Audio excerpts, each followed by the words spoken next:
আসসালামু আলাইকুম সুপ্রিয় দর্শক, নতুন জন্ম সনদ করতে কি কাগজপত্রের প্রয়োজন পড়বে, কত টাকা লাগবে এবং কতদিন সময় লাগতে পারে সেই বিষয়ে কিন্তু আজকের এই ভিডিওতে আমরা আলোচনা করব।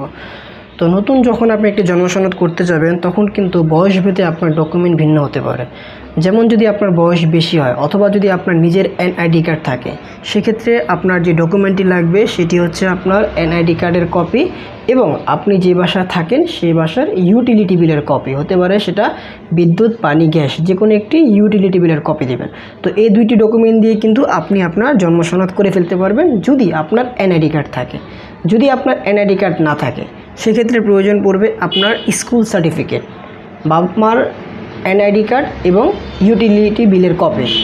যদি আপনার বয়স কম হয়, কম বলতে এখন কত কম বুঝিয়েছি, যদি আপনার বয়স আপনার 10-এর বেশি হয়ে যায়, যেমন আপনার বয়স 11, 12, 13 হয়ে গেছে, ঠিক আছে, সেক্ষেত্রে কিন্তু আপনার প্রয়োজন পড়বে বর্তমান সময়ে আপনার বাবা মার এনআইডি কার্ড এবং আপনার যে স্কুলে পড়েন সেই স্কুলের প্রত্যয়নপত্র অথবা ছোটোকালে যে টিকা দিয়েছেন সেই টিকা কার্ডের কপি লাগবে।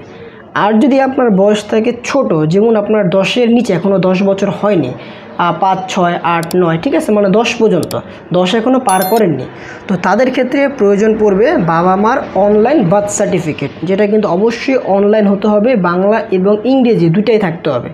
বাবা মার অনলাইন বার্থ সার্টিফিকেট লাগবে, আর লাগবে বাবা মার এনআইডি কার্ড, যে বাসায় থাকেন বিদ্যুৎ বিলের কপি। আরেকটি ডকুমেন্ট লাগবে, সেটি হচ্ছে আপনার যে টিকা কার্ড আছে, ছোটোকালে যে টিকা দিয়েছে অথবা আপনি যখন জন্মগ্রহণ করেছেন যে মেডিকেল একটা সার্টিফিকেট রয়েছে, সেই মেডিকেল সার্টিফিকেট অথবা টিকা কার্ড, এটা হচ্ছে ছোট বাচ্চাদের ক্ষেত্রে।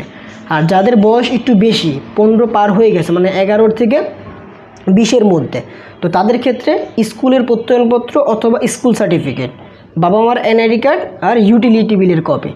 যদি আপনার এনআইডি কার্ড হয়ে যায় সেক্ষেত্রে এনআইডি কার্ড, আর যদি আপনার এনআইডি কার্ড নাই কিন্তু আপনি প্রাপ্তবয়স্ক, সেক্ষেত্রে আপনার লাগবে, যদি আপনার পাসপোর্ট থাকে সেই পাসপোর্টের কপি লাগবে, বাবা মার এনআইডি কার্ড লাগবে। এছাড়া যদি আপনার বয়স বেশি হয়ে যায়, অনেক বেশি হয়ে যায়, কিন্তু আপনার কাছে তেমন কোনো কিছুই নেই, বাবা মার আইডি কার্ড নাই, জাস্ট আপনার কাছে পাসপোর্ট আছে, আপনি বিদেশে ছিলেন, তো সেক্ষেত্রে কিন্তু আপনি চাইলে শুধু পাসপোর্ট দিয়েও করতে পারেন যদি আপনার বয়স অনেক বেশি হয়ে যায়।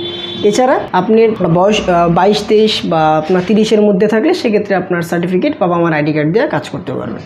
তো এই হচ্ছে মূলত ডকুমেন্ট। আর টাকা লাগবে হচ্ছে সরকারি যেটা খরচ একটি জন্ম নিবন্ধন করার জন্য, সেটি হচ্ছে 50 টাকা, ঠিক আছে, 50 টাকা সরকারি খরচ। আর এটা সময় পেতে লাগতে পারে আপনার 5 থেকে 15 দিনের মতন লাগতে পারে, ঠিক আছে, মানে মিনিমাম 5 দিন আর সর্বোচ্চ গেলে 15 দিন, এর মধ্যে কিন্তু এটা আপনি হাতে পেয়ে যাবেন। অবশ্যই আপনাকে আপনার অফিসে জমা দেওয়ার আগে কিন্তু আপনাকে অনলাইনে অ্যাপ্লিকেশন করতে হবে।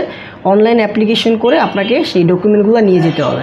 তো কীভাবে অনলাইন অ্যাপ্লিকেশন করবেন সেই নিয়ে কিন্তু অলরেডি আমার চ্যানেলে ভিডিও রয়েছে, সেই ভিডিওটা একবার দেখে কিন্তু আপনি নিজের অ্যাপ্লিকেশন করে ফেলতে পারবেন। তারপরে আপনি অফিসে গিয়ে আপনার কাগজপত্র এবং টাকা জমা দিয়ে আসবেন, তারা একটি রিসিপ্ট দিবে এবং তারা ডেট দিয়ে দিবে, সেই ডেট অনুযায়ী আপনি আপনার সার্টিফিকেটটি তাদের কাছ থেকে কালেক্ট করতে পারবেন। তো এই হচ্ছে মূলত আজকের ভিডিওটি ভালো লেগে থাকলে লাইক করে দেবেন, চ্যানেল নতুন দর্শক হয়ে থাকলে চ্যানেলটিকে সাবস্ক্রাইব করে রাখতে পারেন।